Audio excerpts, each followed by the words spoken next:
To the world we all know, which may or may not be the best world possible, once again springtime had come.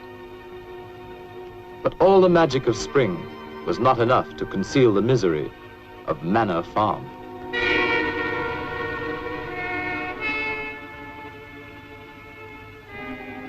Once thriving and fruitful, the farm and its owner, Mr. Jones, had fallen on evil days.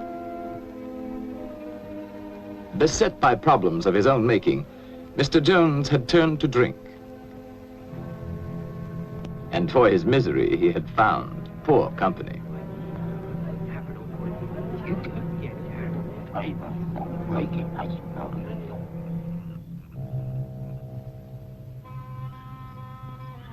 On the evening our story begins, it was later than usual when Mr. Jones came home from his drinking to make his rounds.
Good for nothing beasts. Ate their heads off.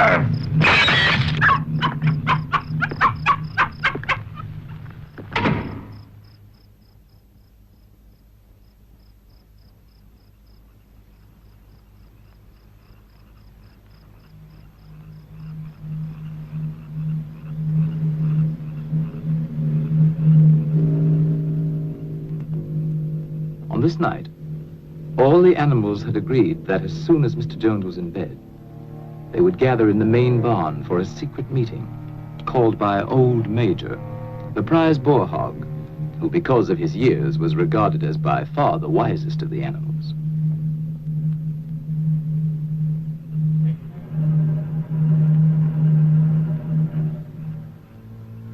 The other pigs started first for the meeting, being clever and fond of taking the lead.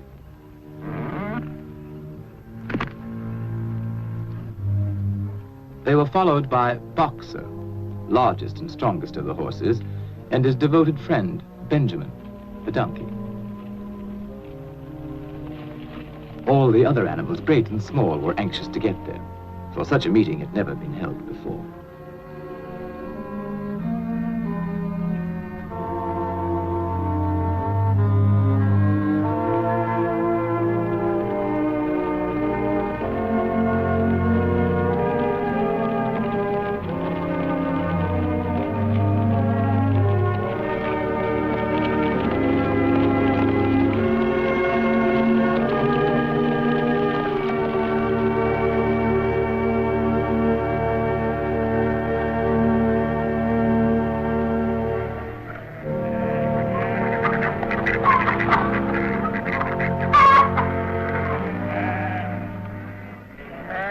Old Major had been ailing, and now he had made known there were some things he wanted to say to his fellow animals before it might be too late.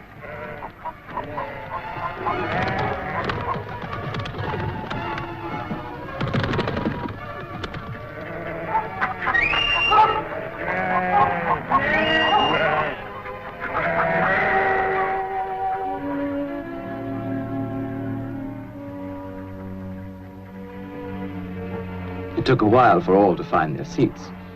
The pigs had taken up the best positions immediately in front of the platform. Among them, Snowball, determined to get a good view.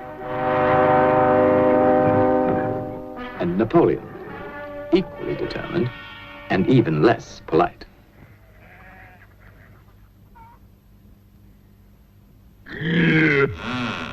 What was that? No. No, it wasn't Mr. Jones.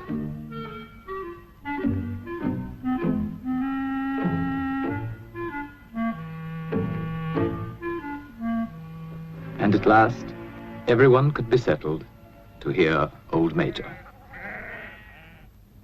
My dear friends, I have lived a long life.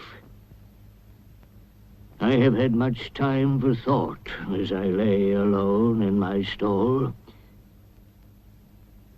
I won't be with you much longer. And before I die, there's something I want to tell you. Few of us will ever know the blessings of a peaceful old age. You, boxer, when you have given the last of your great strength, what then?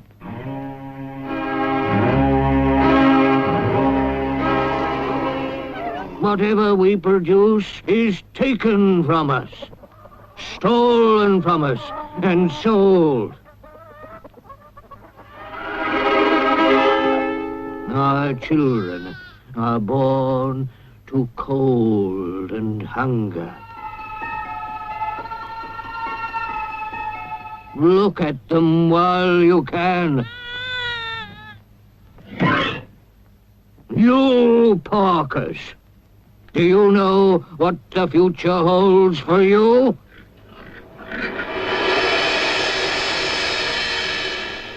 Do we deserve such a fate? Is this farm too poor to support us all? No, comrades. The farm is rich, but we'll never get our rightful share from Farmer Jones. Overthrow this evil tyrant, and we shall be rich and free. Courage!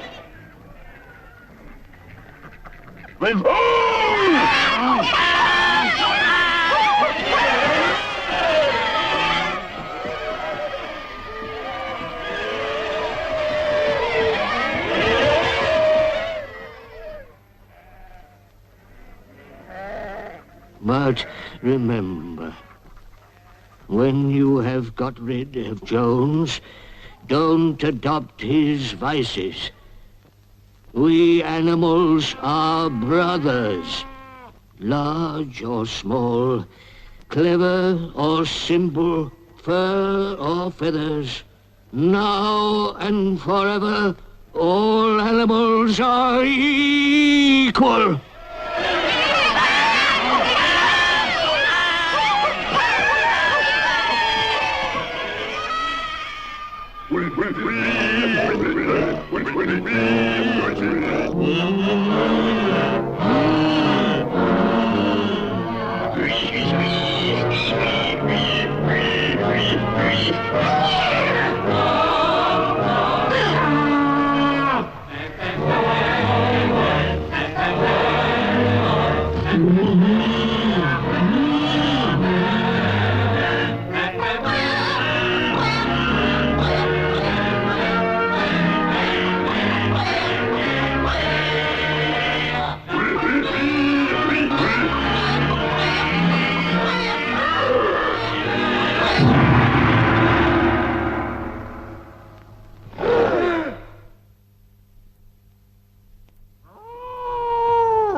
The very next morning, sooner perhaps than old Major would have predicted, the animals found their situation quite unbearable.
And so, almost before they realized it, the animals had fought and won.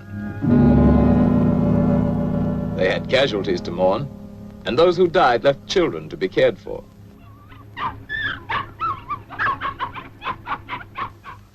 But Manor Farm was theirs, and they lost no time in destroying everything that reminded them of hateful Mr. Jones.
When it came to Mr. Jones's house, the animals hesitated.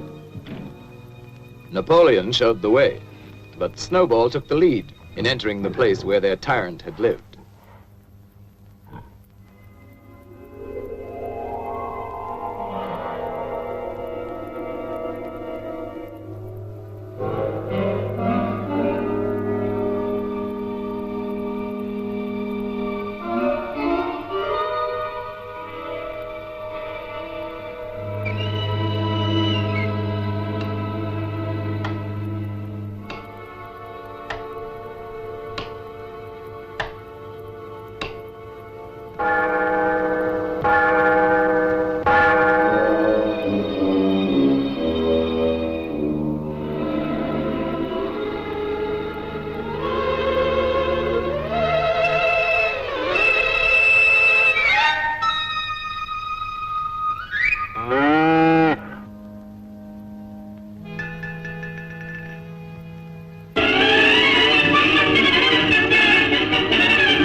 The animals were all agreed that Jones's house was no place for them.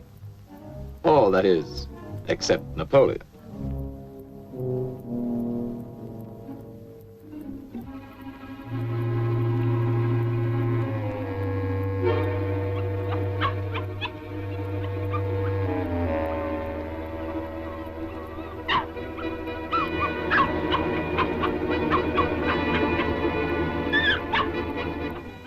Meantime, Snowball led the other animals in organizing a new society, which they now named Animal Farm.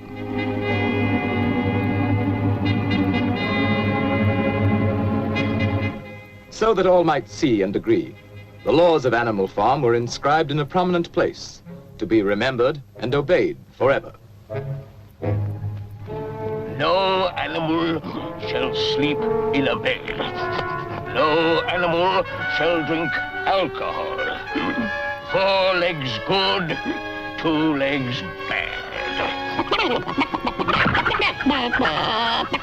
Wings count as legs.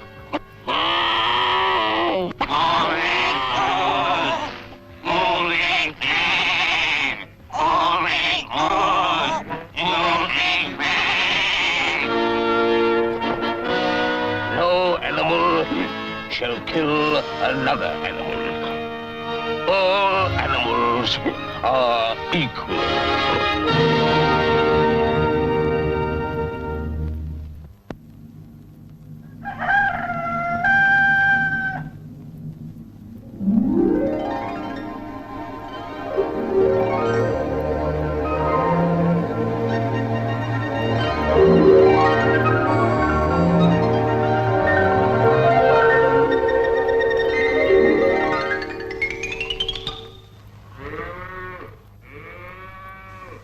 Tending farm by themselves posed problems for the animals, but the pigs could think of a way around every difficulty.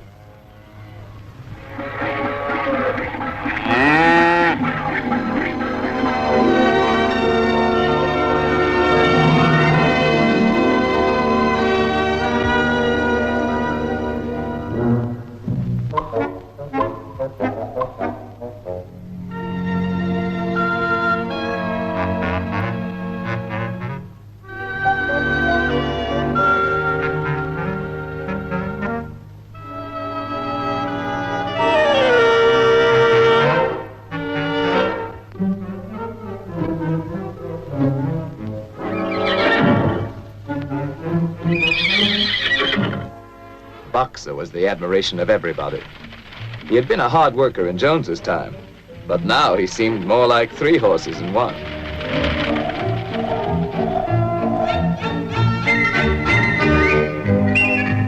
Instructed by Snowball, other animals worked out the rest for themselves, and the farm work was done like magic.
The success of their efforts delighted everyone, including sly Napoleon and his constant companion, Fat Pink Squealer.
That summer, the animals, without any help or any interference, made a going proposition of Animal Farm.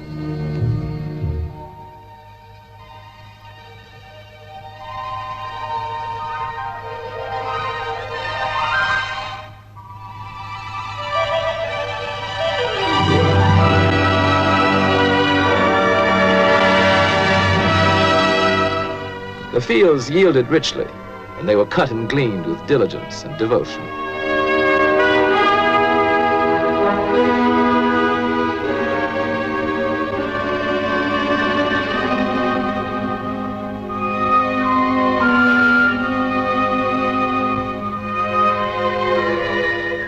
With the harvest safely home, the animals had time to think of the future.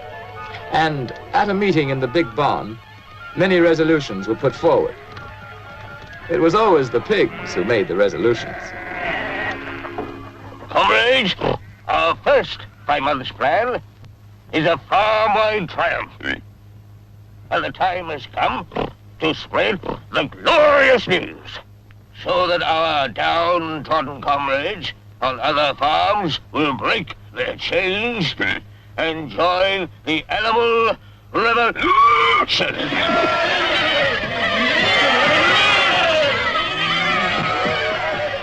Go!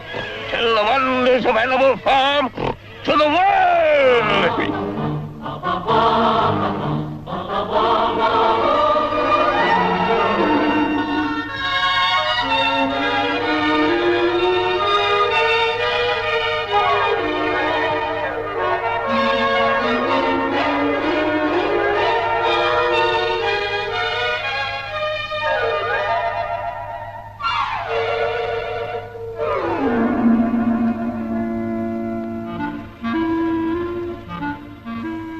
some animals, content with their lot, were unimpressed by tales of peace and plenty.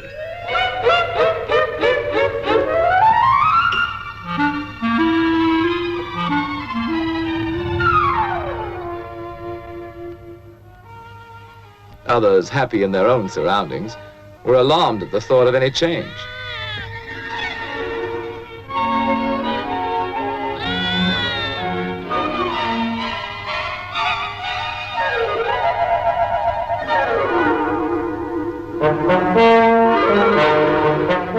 But wherever they were having a bad time, animals listened with interest.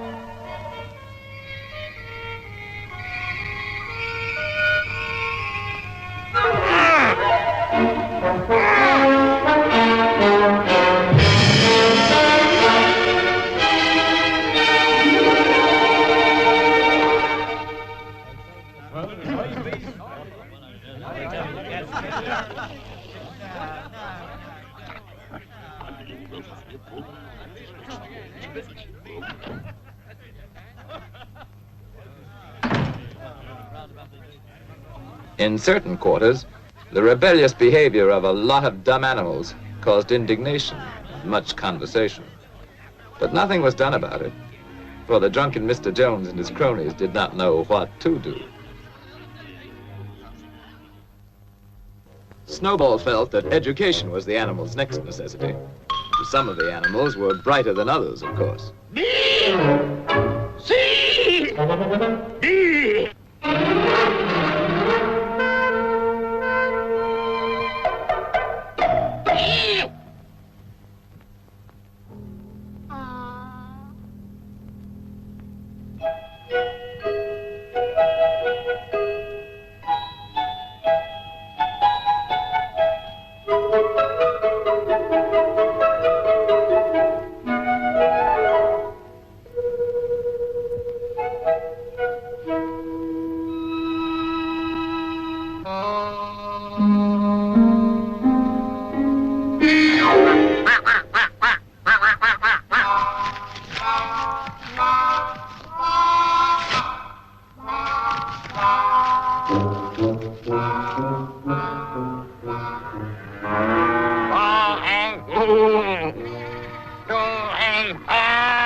Snowball set himself to solve the problem of power on the farm. And so did Napoleon.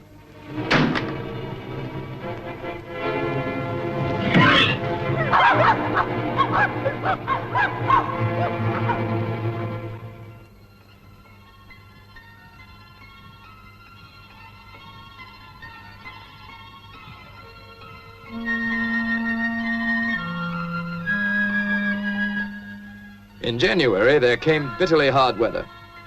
Inexperienced management brought shortages to Animal Farm. But Snowball continued his thinking for the future. And in such thoughts, he was not alone.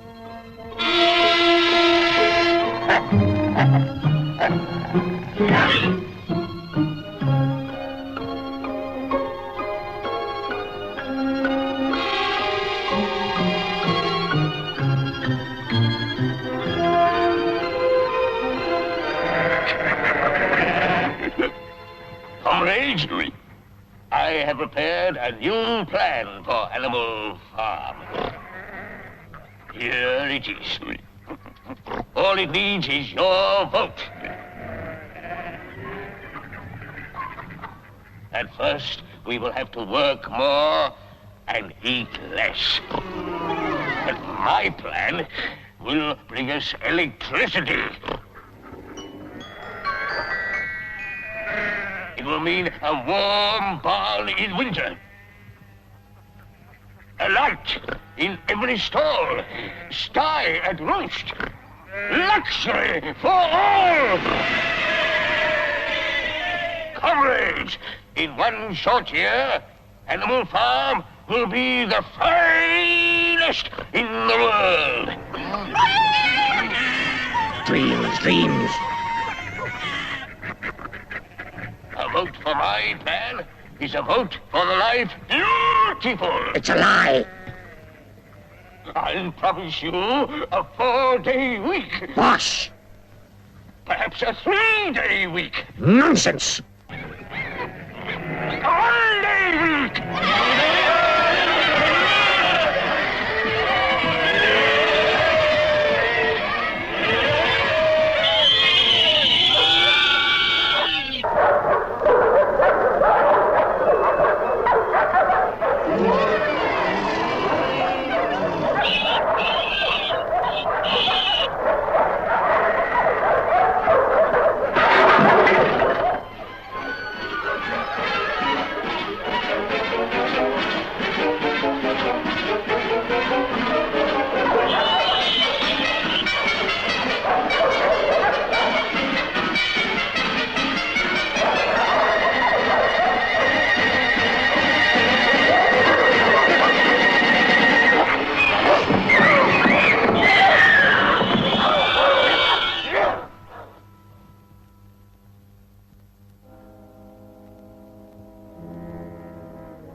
With Snowball disposed of, Napoleon stepped up confidently to take charge of Animal Farm, and Fat Pink Squealer became his obedient follower and assistant.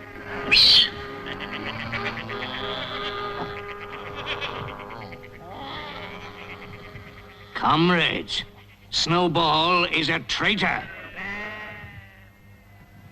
What was he really planning? To bring back Jones. Now, let's have no more of these useless meetings. Eh? From now on,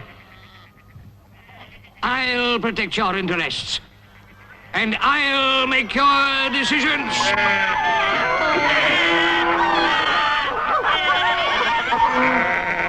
Let me show you my plan for Animal Farm.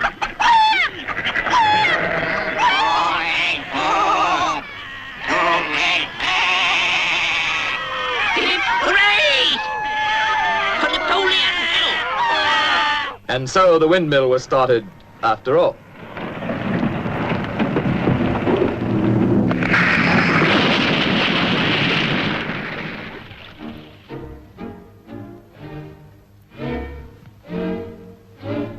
Nothing could have been achieved without Boxer, whose strength was greater than that of all the other animals put together.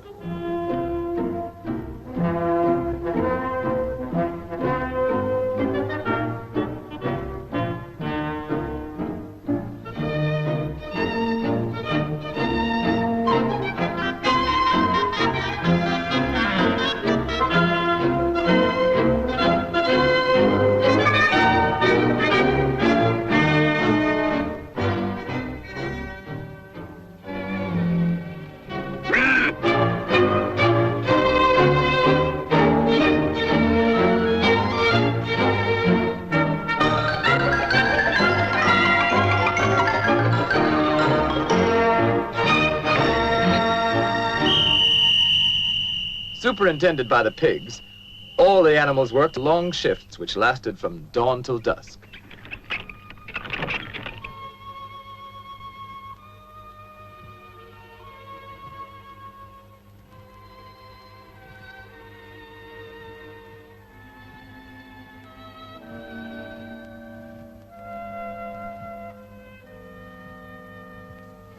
Rations were shortened for the workers, but the pigs, by virtue of their brain work, were plentifully provided for. But the greatest inspiration came from Boxer, who, with his friend Benjamin, worked early and late, in season and out.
One evening, after working long and late, as usual, Boxer and Benjamin made a curious discovery.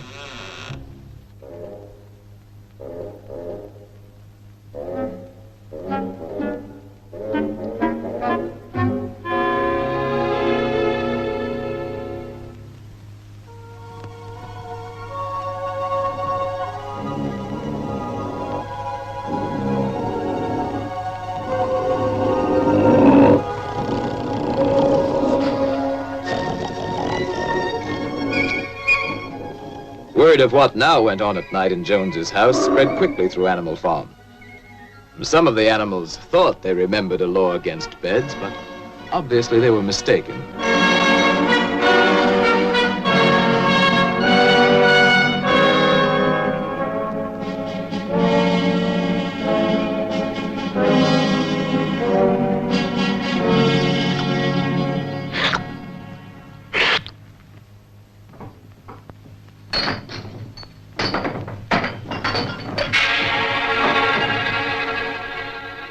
And now, other changes in the laws of Animal Farm were in store.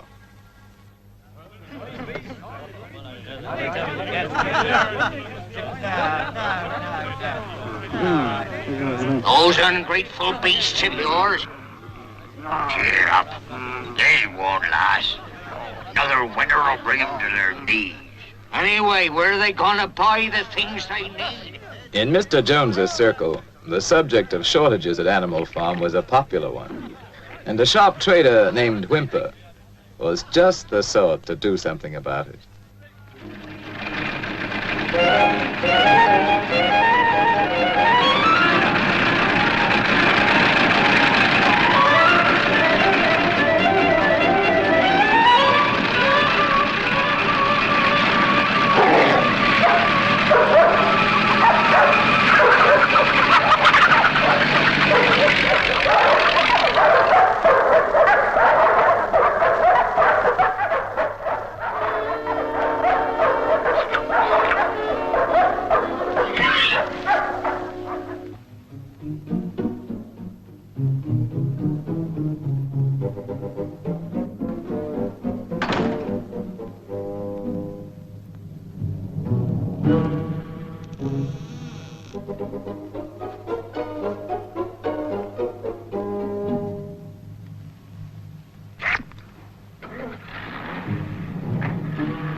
Comrades, our leader, as wise as he's beloved, has decided to trade with the outside world. Not for gain, of course.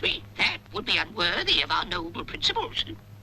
You, hens, are to have the honor of making the first contribution, all your eggs. I know how proud you are of this privilege.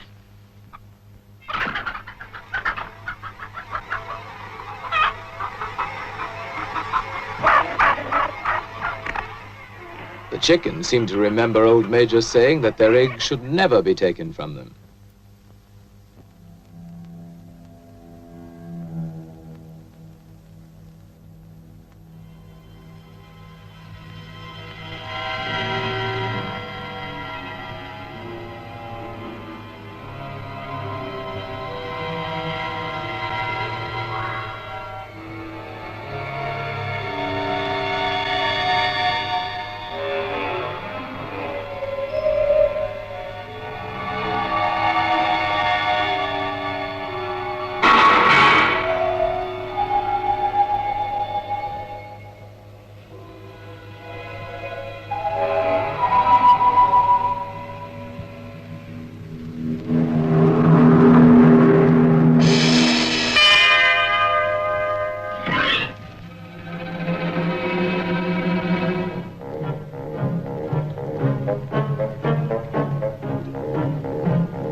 The innocent suffered with the guilty, and the chickens' uprising was short-lived.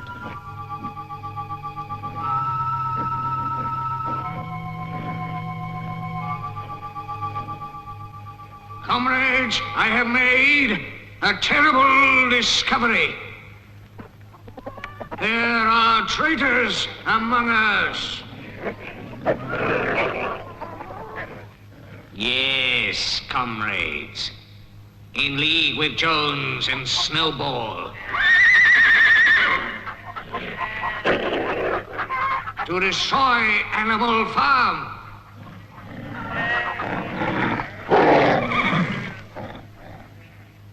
Who else is guilty? Stand up and confess!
Is now complete. We have no more use for that song. Singing it is now forbidden, under penalty of death.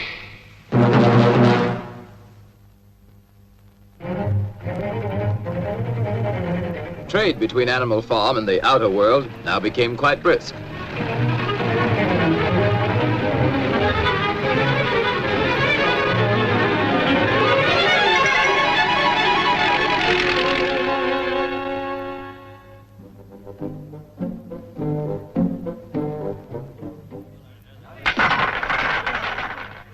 As might be expected, Mr. Whymper's profits inspired others to seek their share, or at least give vent to their jealousy. Animal Farm seems to be making money. For Whymper.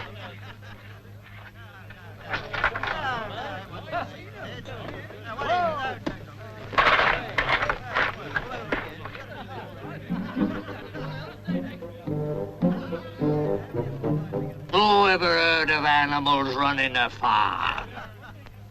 Have you seen a windmill? Come on, let's kick him out. Yes, kick him out.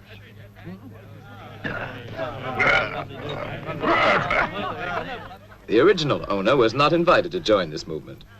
His neighbors let him know his day was done.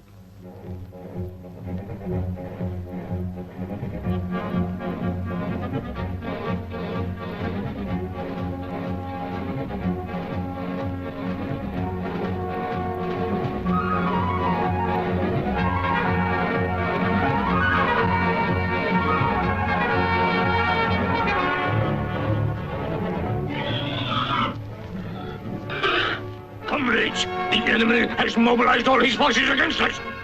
We must save Animal Farm from the hateful enemy. At all costs, with animals.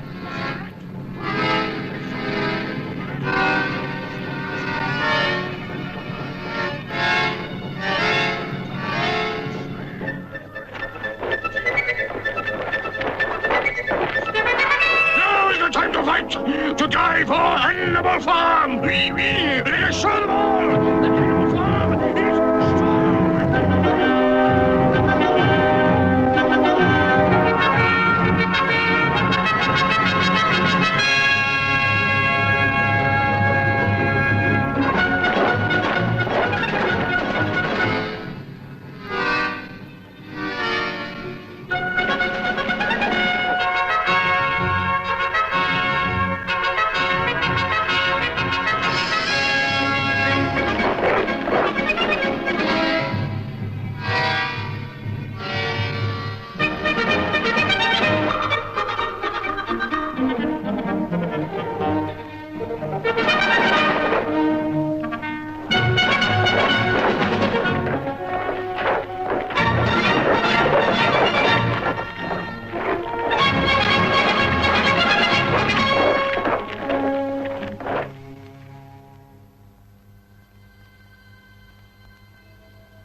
Now began the heartbreaking job of rebuilding.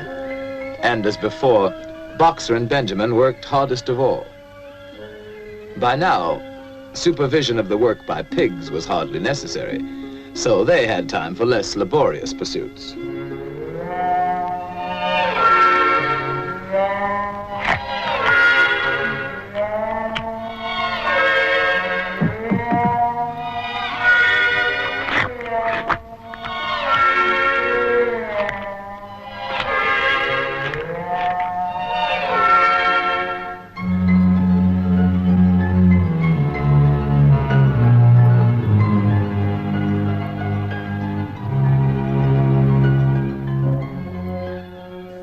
Long after the other animals left the job, Boxer and Benjamin worked on and on, giving their all, year in, year out.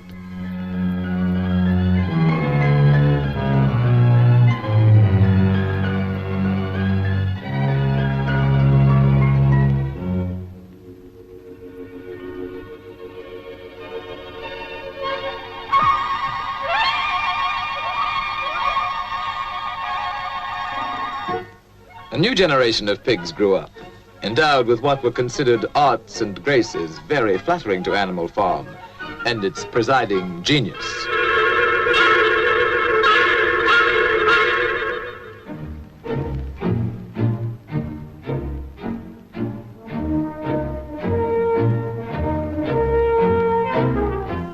But still the windmill was not finished, and Boxer's injured foot got worse instead of better.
It looked as though Boxer were dead, but he wasn't.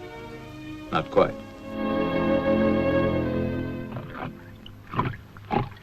Boxer's hurt bad. He'll never work again. What do we do? While Napoleon and Squealer made plans for Boxer, Benjamin predicted he could look forward to a well-earned rest and retirement.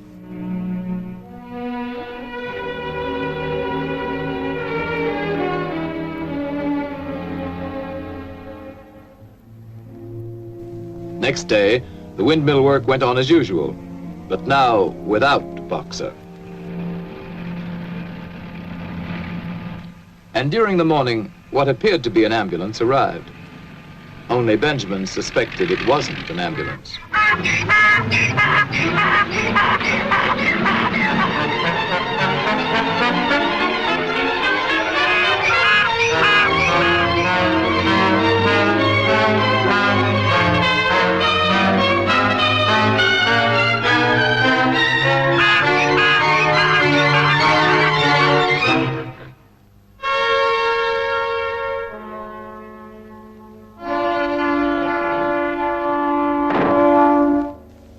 The other animals finally recognized the death wagon from Mr. Whymper's glue factory.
I was with him right to the end. His last words were, "Forward, comrades! Long live Napoleon!"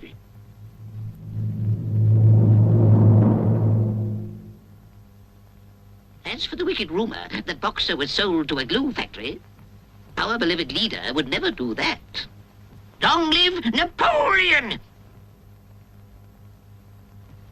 Long live Napoleon!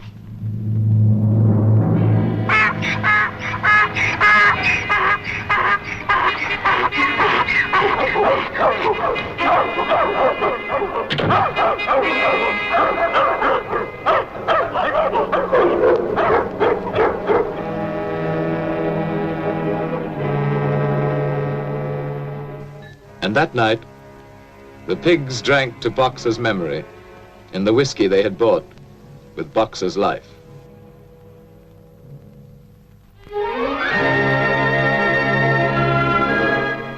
Years passed. The seasons came and went. The short animal lives fled by. The completed windmill stood as a monument to its builder's faith and sacrifice.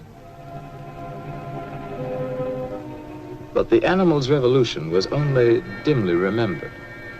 Outwardly, Animal Farm appeared prosperous. But the animals themselves were no better off, with the exception of the pigs and their supreme leader, Napoleon.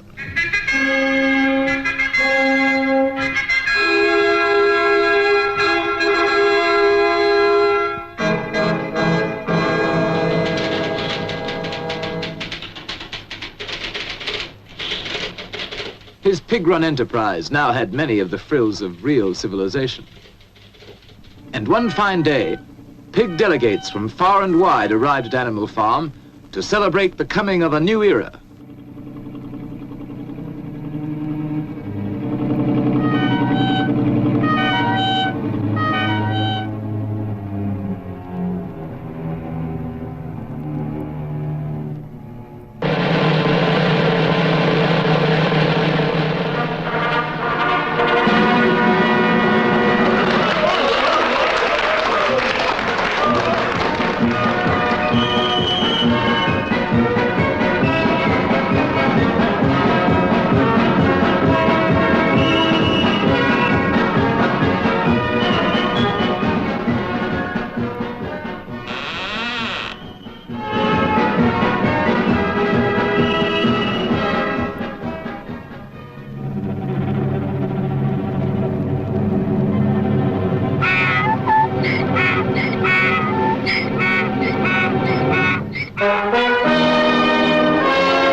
When reports of this great change reached them, other animals everywhere were incredulous.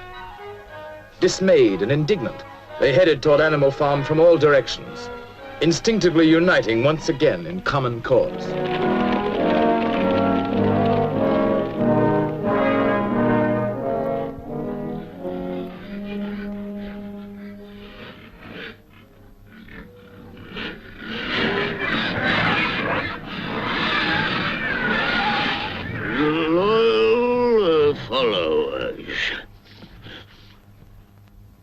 On farms owned and operated by pigs, there is order and discipline.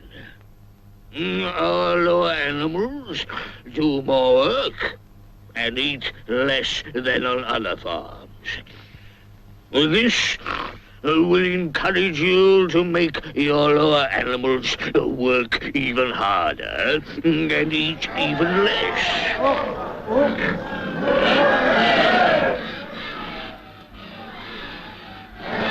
To a greater Animal Farm. To peace and plenty and pig rule.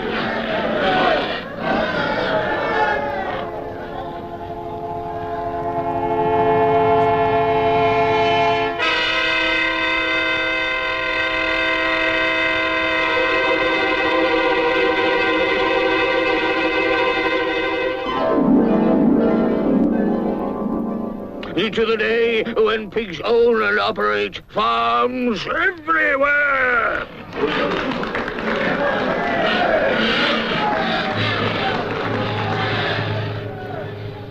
To the animals, it now seemed that their world, which may or may not someday become a happy place to live in, was worse than ever for ordinary creatures. And another moment had come when they must do something about it.